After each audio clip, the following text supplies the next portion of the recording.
दासा माता की 8वां व्रत कथा। पुराने समय की बात है कि एक घर में एक जेठानी देवरानी थी।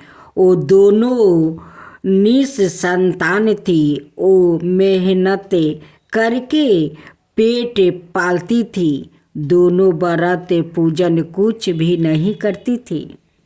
एक दिन दोनों प्रातःकाल गांव में आग लेने गई। उस दिन गांव में दासा माता का पूजन था, इसलिए उन्हें किसी के यहाँ से भी आग नहीं मिली। आग ना मिलने पर जेठानी देवरानी से बोली, आज हम दोनों का भी व्रत रहेगा। शाम को आग मिलने पर ही रसोई बनाकर भोजन करेगी। शाम हो जाने पर जेठानी अपनी पड़ोसिन के यहाँ से आग लेने गई। पड़ोसिन ने उसे आदर पूर्वक बैठाया। जेठानी ने पड़ोसिन से पूछा, दासा माता, पूजन करने से क्या होता है? पड़ोसिन ने बताया कि जिस बात की इच्छा करके डोर लिया जाता है वो इच्छा पूर्ण हो जाती है। जेठानी यह सुनकर पड़ोसिन से बोली, अगली बार जब डोर लेना हो तो मुझे भी बताना, मैं भी डोर लूँगी। जेठानी जैसे ही आग लेकर घर से बाहर आई तो उसे गाय चर कर आती दिखाई दी। गवाला पीछे आ रहा था। उसके कंधे पर एक बछड़ा था और एक गाय बछड़े को चाटते हुए चल रही थी। पड़ोसन ने ग्वाले से पूछा, तुम्हारी गाय के पहली बार पछतावा हुआ है क्या? ग्वाले ने बताया कि हाँ। पड़ोसन ने फिर पूछा, गाय ने बछड़ा दिया है या बछड़ी? ग्वाला बोला, बछड़ा है। यह जानकर जेठानी से पड़ोसिन ने कहा कि घर जाकर दासा माता का डोर ले लो। 9 दिन तक व्रत रह कर कथा सुनना और 10वें दिन सिर सहित स्नान करके पूजन करना। दासा माता चाहेगी तो 10 दिन के भीतर ही तुम्हारी मनोकामना पूर्ण हो जाएगी। जेठानी ने घर जाकर सारी बातें देवरानी को बताई। दोनों ने दासा माता से मनौती मांगी कि यदि हम दोनों की संतान होगी तो हम सुहागिनों को न्योता देंगे। दोनों ने दासा माता का डोर लिया। दासा माता की कृपा से डोर की पूजा से पहले ही दोनों देवरानी जेठानी गर्भवती हो गई। 9 महीने 9 दिन के बाद दोनों ने यहाँ 2 लड़कों ने जन्म दिया।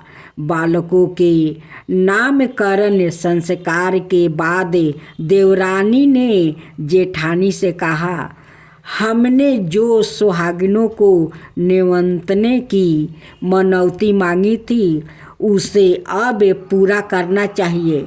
जेठानी ने कहा कि अभी ऐसी क्या जल्दी है, जब लड़कों का अन्नप्राशन संस्कार होगा तब सुहागिनों ने न्योता देंगे। जब लड़कों का अन्नप्राशन संस्कार हुआ तब देवरानी ने जेठानी से सुहागिनों को नेवंतने की बात कही, परंतु जेठानी ने बात को टाल दिया और कहा कि लड़कों के मुंडन संस्कार पर सुहागिनों को न्योता देंगे। होते होते कुछ समय बाद लड़कों का मुंडन संस्कार भी हो गया। देवरानी ने जेठानी को सुहागिनों के नेवंतने की बात कही। जेठानी बोली, लड़कों की सगाई के समय ही सुहागिनों को न्योता जाएगी। लड़के बड़े हो गए, उनकी सगाई भी हो गई, परंतु जेठानी ने अब की बार भी सुहागिन नहीं न्योता भेजी। जेठानी बोली, जिस दिन लड़कों के फेरे होगा उसी दिन सुहागिनों को न्योता देंगे।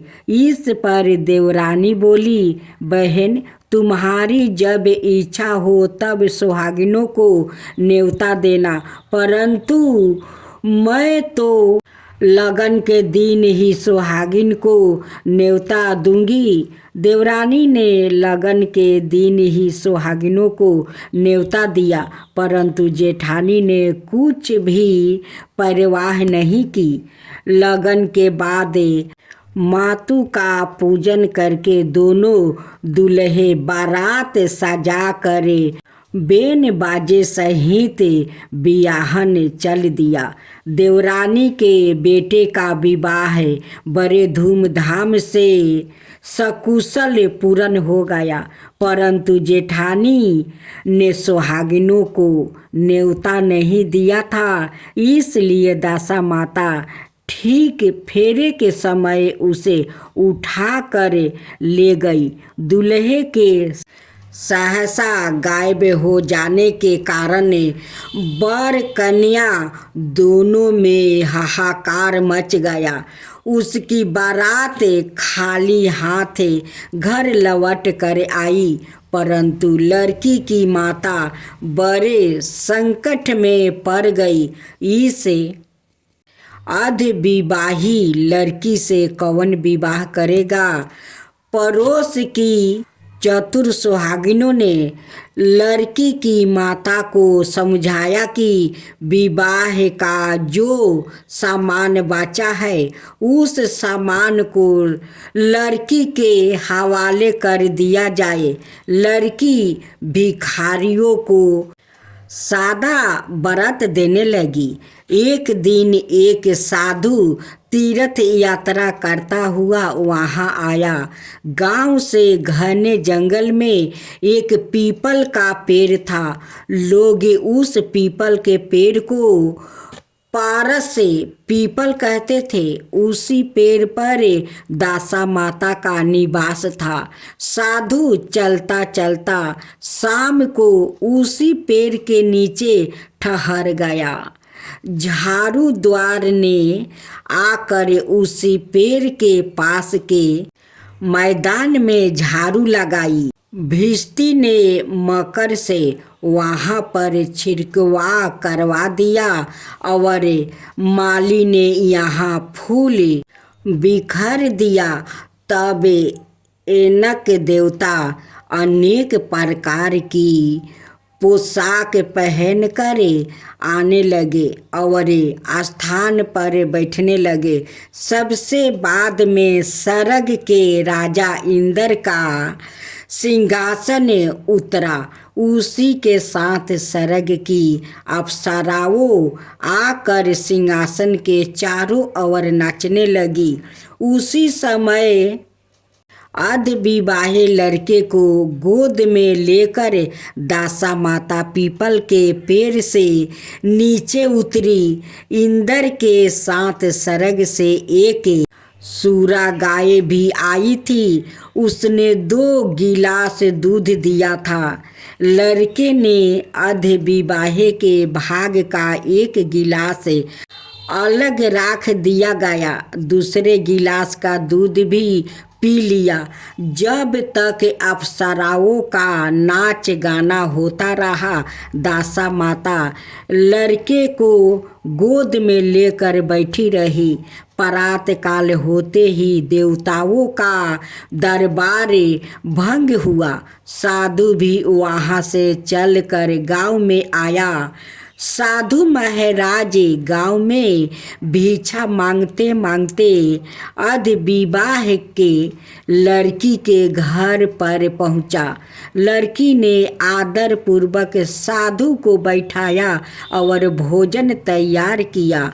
लड़की ने 3 पत्तल परोस कर रखे। पहली पतल आधे विवाहे अपने पति के लिए रखी, दूसरी पतल बाबा जी के सामने रखी और एक पतल अपने सामने रखी। बाबा ने अपने आप कहा, वहाँ जो बात मैंने रात वहाँ देखी वही बात यही भी देखने को मिल रही है। लड़की ने पूछा, क्या बात है बाबा जी? साधु बाबा ने बात टालते हुए कहा, हम बैरागी लोग ऐसी अनेक बातें कहते रहते हैं, तुम्हें ऐसी बातों से क्या मतलब है? तुम तो भोजन करो और भगवान का भजन करो। लड़की ने हाथ पकड़ ली। उसने कहा, जब तक आप अपनी कही बात का खुलासा नहीं करेंगे मैं भोजन नहीं करूँगी। इस पर भी साधु बाबा चुप रहे। तब लड़की बोली कि आप साधु हैं और मैं सती हूँ। आप यह तो अपने कथन को इष्ट कीजिए कि आपने रात में क्या देखा, नहीं तो मैं आपको शराप दे दूंगी। तब साधु बाबा ने रात का सारा खिस्सा कह सुनाया। यह सुनकर लड़की ने बाबा के साथ पीपल के पेड़ के पास जाने का निश्चय कर लिया। साधु बाबा आगे आगे चले और लड़की उनके पीछे पीछे चलती रही। साधु बाबा लड़की को पारस से पीपल के पास से छोड़कर चले गए। संध्या होने पर नीड़ की तरह जमादार ने झाड़ू लगाई। बस्ती ने अपनी मस्तक से पानी का छिड़काव किया और माली ने फूल बिछाया। देवताओं के राजा इंद्र आए। अप्सराओं का नाच गाना आरंभ हो गया। उसी समय दासा माता पीपल के पेड़ पर से उतर कर दरबार में बैठ गई। लड़के ने सूरा गाय का दूध लिया और एक गिलास अधविवाही लड़की के लिए रख दिया। जैसे ही लड़के ने दूध का गिलास मुंह पर लगाया, त्यों ही लड़की दूसरा गिलास हाथ में लेकर वर के सामने आ गई। वो बोली, अपना भागे लेने के लिए मैं उपस्थित हूँ। मेरे लिए क्या आज्ञा है? मैं सेवा करने के लिए तैयार हूँ। तब लड़का बोला, मैं इस तरह से तुमसे नहीं मिल सकता। मैं दासा माता की सेवा में रहता हूँ। मुझे अभी दरबार में जाकर दासा माता की गोद में बैठना होगा। यदि तुम्हें मुझसे प्यार है तो दासा माता को प्रसन्न करके उनसे मुझे अपने लिए मांग सकती हो, तब मैं तुम्हारा हो सकता हूँ। लड़का दूध पीकर दासा माता की गोद में जाकर बैठा। लड़की अप्सराओं के साथ नाच गाने करने लगी। जब सवेरा हुआ तो दासा माता ने इस नई लड़की को बुलाकर पूछा, तुम कौन हो? तुम्हें नाचने से मैं बहुत प्रसन्न हुई हूँ। जो कुछ मांगना है मांग लो। लड़की ने दासा माता से वचन ले लिया कि मैं जो कुछ मांगूँ वो आप मुझे प्रदान करेगी। तथास्तु कहने के बाद लड़की ने दासा माता ने अपने अपने पति को पकड़ कर कहा, मुझे यही चाहिए। दासा माता ने कहा, तूने मांगा तो बहुत, परंतु मैं वचन दे चुकी हूँ। इसी कारण मैं तेरे पति को तुझे वापस देती हूँ। राजा इंद्र ने पूछा कि भगवती यह सब क्या राज है, मैं इस राज को जानना चाहता हूँ। तब दासा माता ने बताया कि यह लड़का मेरे वरदान से ही प्राप्ति हुआ था और इसकी माता ने मनौती मांगी थी कि लड़का पैदा होने पर वो सुहागिनों को न्योता दूंगी, परंतु उसने अभी तक अपना वचन पूरा नहीं किया। इस कारण मैं इस लड़के को विवाह मंडप से उठा लिया था। यह लड़की इसकी आधे विवाही पत्नी है और पतिव्रता है। पतिव्रता होने के कारण यह देव समाज में पहुँच कर मुझसे अपना पति मांग रही है। दासा माता के ऐसे वचन सुनकर इंद्र सहित सब देवताओं ने वर वधू के ऊपर पुष्प की वर्षा की। तब तक साधु बाबा भी वहाँ पर आ गया। साधु बाबा दूल्हा और दुल्हन को साथ लेकर गांव की ओर चल पड़े।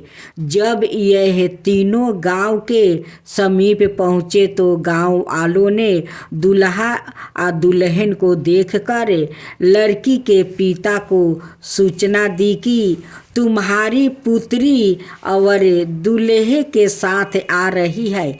जिस दिन से लड़की चली गई थी तो उसके पति ने लोकपावद के डर से बाहर निकलना बंद कर दिया था। गांव वालों की यह भी बात सुनकर उसने घर के केवाड़ बंद कर लिया। उसने समझा लड़की साधु बाबा के साथ आ रही होगी, इसलिए लोग मेरा उपहास कर रहे हैं। जब गांव के गणमान्य व्यक्तियों ने भी वही बात बताई तब उसने घर के केवाड़ खोले और बाहर निकला। जब उसने चुपचाप अपने द्वार पर लड़की और दामाद को खड़े देखा तो उसकी प्रसन्नता का ठिकाना नहीं रहा। लड़की के पिता ने इस खुशी को मौके पर बहुत दान पुण्य किया और फिर से विवाह की तैयारी की। लड़की ने अपनी माता से कहा कि इस तरह से विवाह नहीं होगा। पहले दूल्हा की माता सुहागिनों को न्योता देकर बारात लेकर आए, तब विवाह के नेग पूरे किए जाए। लड़की के पिता ने लड़के के घर पर खबर भेजी। लड़के की माँ ने पहले सुहागिनों को न्योता दिया, तब बारात चली। बड़ी धूमधाम से विवाह हुआ। वर वधू दोनों अपने घर पर आ गया। वधू की खुशी में लड़के की माता ने दोबारा सुहागिनों को न्योता दिया। उसी समय से विवाह के दिन वर के घर पर सुहागिनों का निमंत्रण की प्रथा चली आ रही है। दासा माता ने जिस तरह सती की दशा बदली वैसा ही वो सबका कल्याण करे। गणेश जी रिद्धि सिद्धि के देवता और विघ्न विनाशक देवता है, जो पूजा अर्चना से प्रसन्न होकर भक्त की हर बाधा को दूर करे, सुख सौभाग्य और धन धनाई के भंडार भर देते हैं। उनकी दयाशीलता और दानशीलता को लेकर काफ़ी कथाएं भी प्रचलित है, जिनमें एक बुढ़िया से खीर खाने की लोक कथा काफ़ी प्रसिद्ध है। गणेश जी और खीर की कहानी। एक बार गणेश जी ने पृथ्वी के मनुष्यों को परीक्षा लेने का विचार किया। वो अपना रूप बदलकर पृथ्वी पर भ्रमण करने लगे। उन्होंने एक बालक का रूप बना लिया और एक हाथ में एक चमचा में दूध ले लिया और दूसरे हाथ में एक चुटकी चावल ले लिया और गली गली घूमने लगे।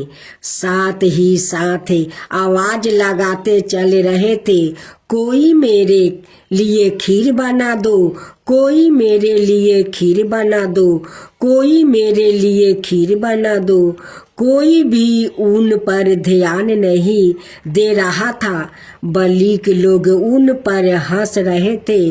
वो लगातार एक गांव के बाद दूसरे गांव इसी तरह चक्कर लगाते हुए पुकारते रहे, पर कोई खीर बनाने के लिए तैयार नहीं था।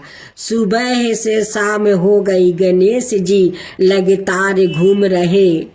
एक बुढ़िया थी, शाम के वक्त अपनी झोपड़ी के बाहर बैठी हुई थी। तभी गणेश जी वहाँ से पुकारते हुए निकले कि कोई मेरी खीर बना दे, कोई मेरी खीर बना दे। बुढ़िया बहुत कोमल दया वाली स्त्री थी। उन्होंने कहा, बेटा मैं तेरी खीर बना देती हूँ।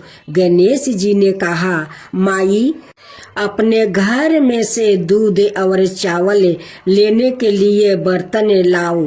बुढ़िया एक कटोरी लेकर जब झोपड़ी का बाहर आई तो गणेश जी ने कहा, अपने घर का सबसे बड़ा बर्तन लेकर आओ।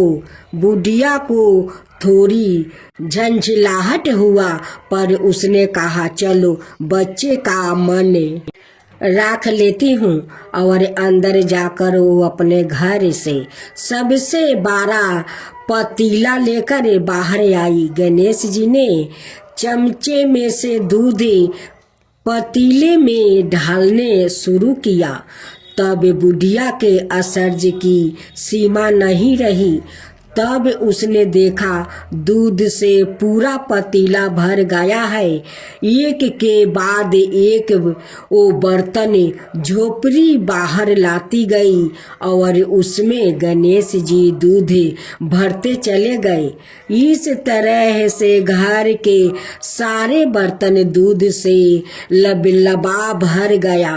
गणेश भगवान ने बुढ़िया से कहा, मैं स्नान करके आता हूँ, तब तक तुम खीर बना लो, मैं आपस आकर खाऊंगा।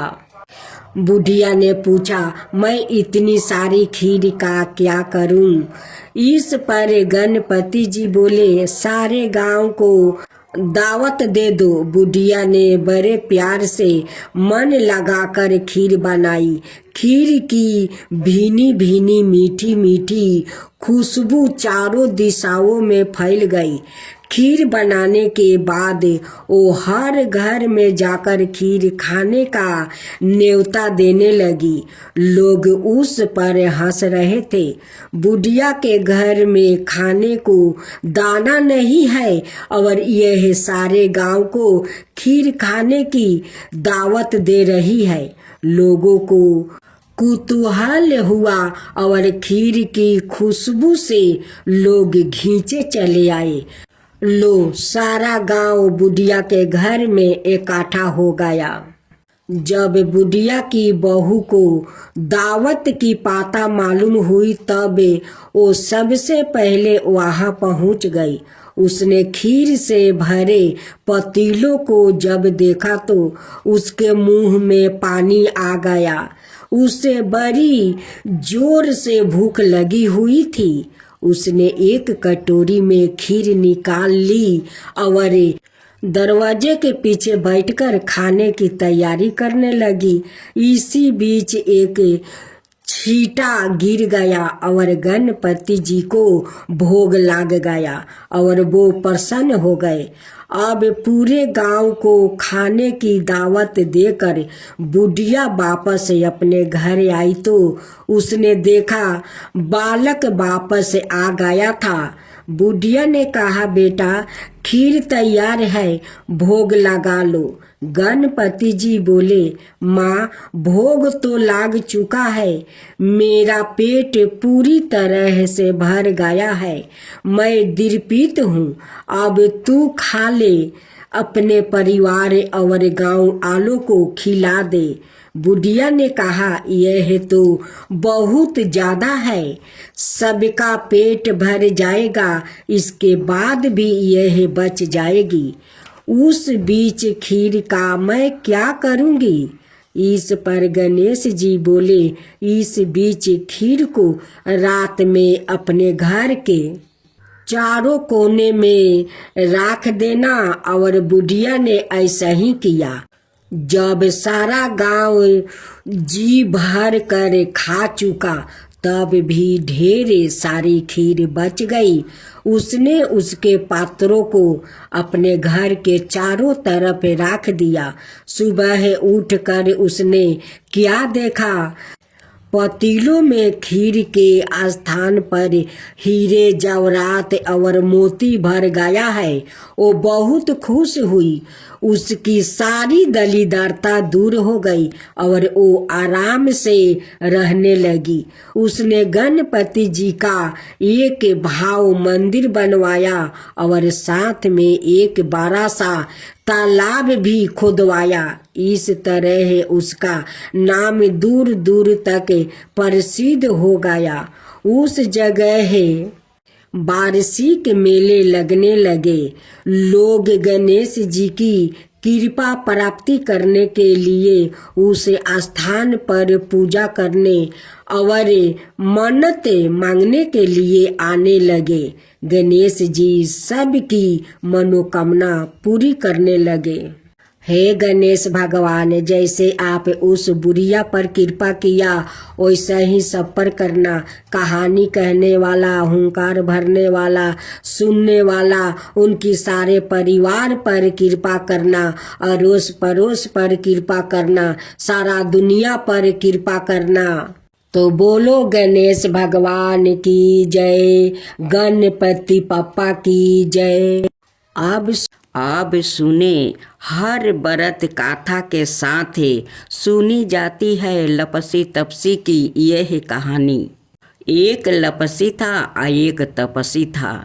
तपसी हमेशा भगवान की तपस्या में लीन रहता था और लपसी रोजाना सावा शेर की लपसी बनाकर भगवान का भोग लगा कर जिमा लेता था। एक दिन दोनों लड़ने लगे।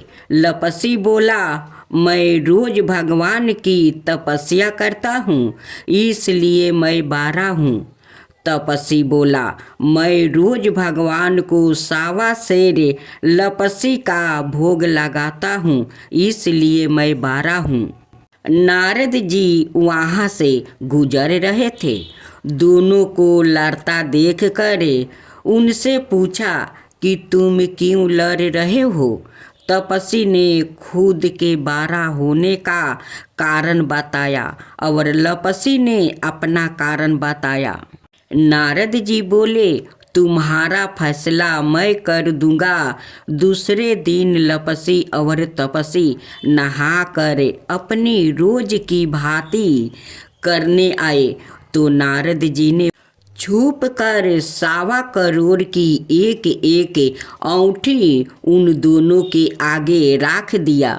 लपसी की नजर जब औंठी पर पड़ी तो उसने चुपचाप औंठी उठाकर अपने नीचे दबा लिया।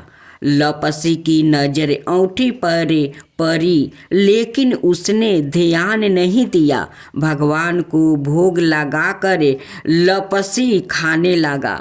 नारद जी सामने आए तो दोनों ने पूछा कि कौन बारा है? तो नारद जी ने तपसी से खारा होने को कहा। वो खारा हुआ तो उसके नीचे दबी औंठी दिखाई पड़ी। नारद जी ने तपसी से कहा, तपस्या करने के बाद भी तुम्हारी चोरी करने की आदत नहीं गई, इसलिए लपसी बारा है और तुम्हें तुम्हारी तपस्या का कोई फल भी नहीं मिलेगा।